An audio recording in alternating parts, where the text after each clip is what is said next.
Good evening, and thanks for stopping by. This is, I would say, a shout out, but that's not quite the right word. This is a presentation for some friends of mine in Waterloo, Ontario, who are from Turkey. I've met some lovely people from Turkey that have emigrated to Canada in part because of some of the economic and political instability that has rocked Turkey over the years. And many of them have family members, children, parents that they haven't seen for years back in Turkey, and they've been extremely worried about the situation there. Today, for the first time, as the world hits about 600,000 cases, Turkey is now bubbling up toward the top 10. It reached about 6,000 cases today, so that's a significant increase. I wanted to point out some things about Turkey. This is an article that came out in the U.S. News and World Report that Turkey apparently sent 500,000 test kits to the U.S. a week ago, and now they're struggling with their own really quickly accelerating epidemic. Now, I made this graphic here, and I hope most of you know where Turkey is, but the two most significant outbreaks that happened after China were where? They were in Iran, and Italy. Turkey's right between them. Turkey shares a border with Iran. There's a lot of travel between Turkey and Europe. So Turkey very likely was exposed to a large number of cases early on, particularly from Iran, where we didn't know how bad the epidemic was at the time. Several quotes from people in Turkey. This person who's the chairman of the Turkish Medics Association said, "Our test numbers are low. We're certainly not prepared. Countries that are ready must have high test numbers. That means they need to have lots of tests to use, not that they have lots of cases." Turkey was slow on some steps, including suspending sports leagues. The U.S. was pretty bad at that as well, and quarantining those coming from abroad, especially those returning from the Umrah pilgrimage. I'm sorry if I said that wrong. But as the virus was starting to spread around the globe, about 200,000 people came back into Turkey over that time. So I think that's could have been an enormous force of infection where a lot of individuals came in probably not knowing they have the disease, having it developing, and since it takes a while, or having not developed very significant symptoms. So recently, Erdogan has called for voluntary quarantine, and there's talk about curfews and so forth. As of today, Turkey has about 6,000 cases. They added 2,000 cases in the last 24 hours and 17 deaths. That's a very steep rate of increase.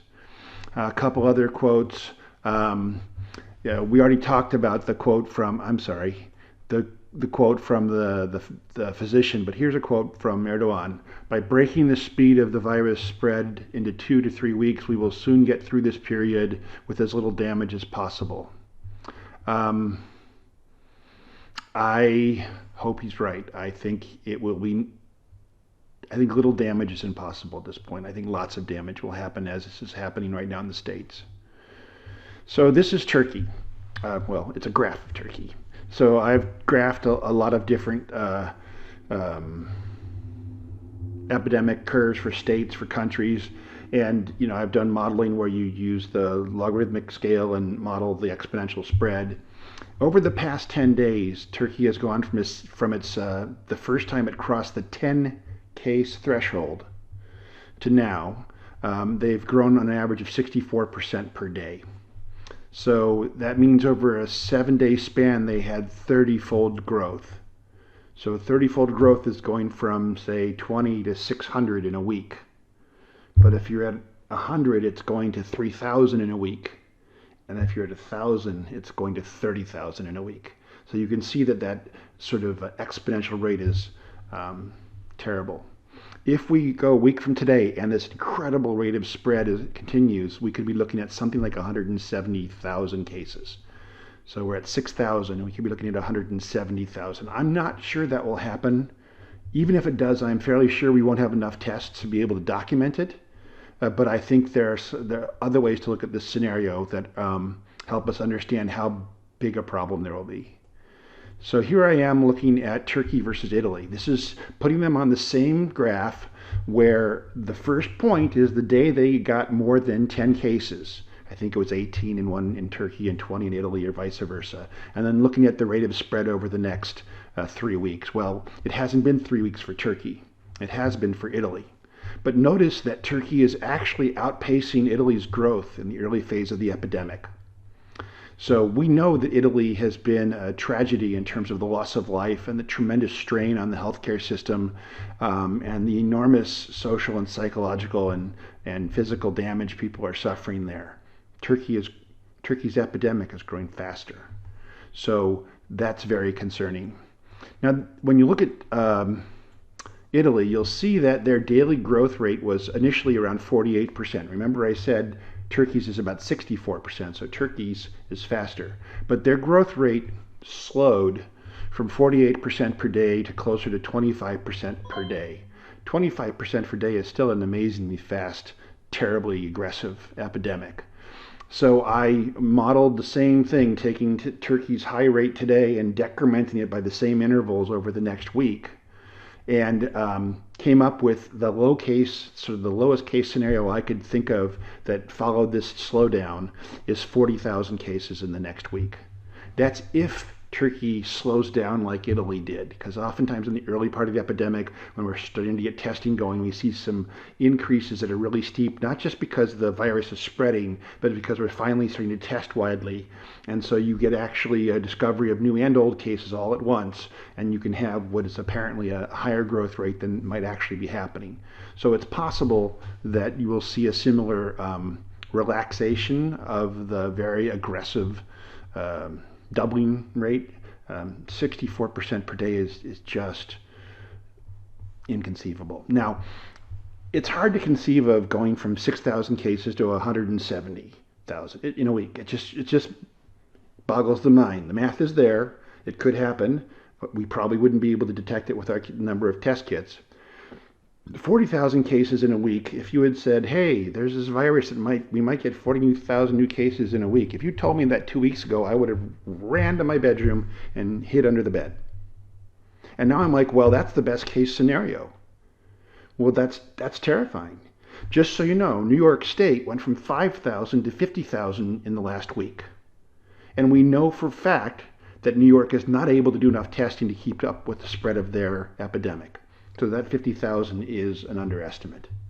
So this sort of tenfold in a week, really adding tens of thousands, maybe even 100,000 cases in a week is not at all implausible.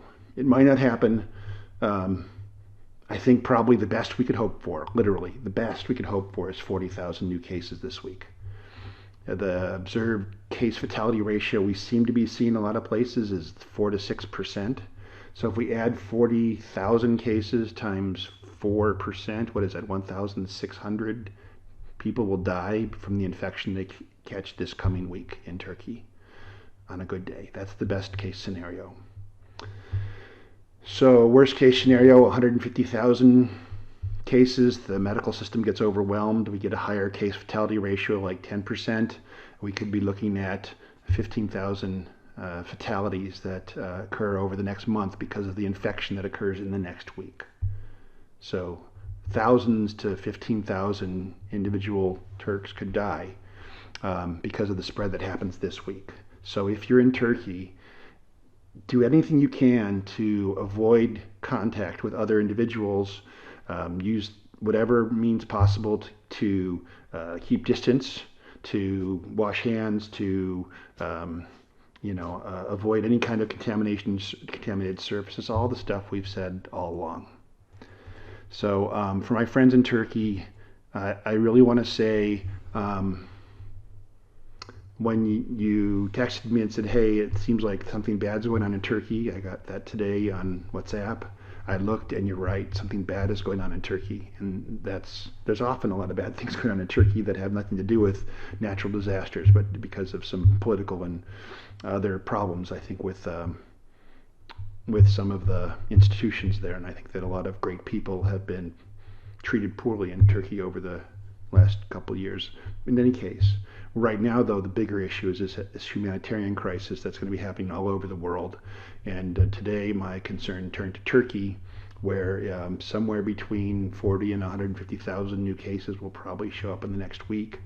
And it'll keep on roaring from there. If they shut down the country today, it'll probably be 2 weeks before things slow down.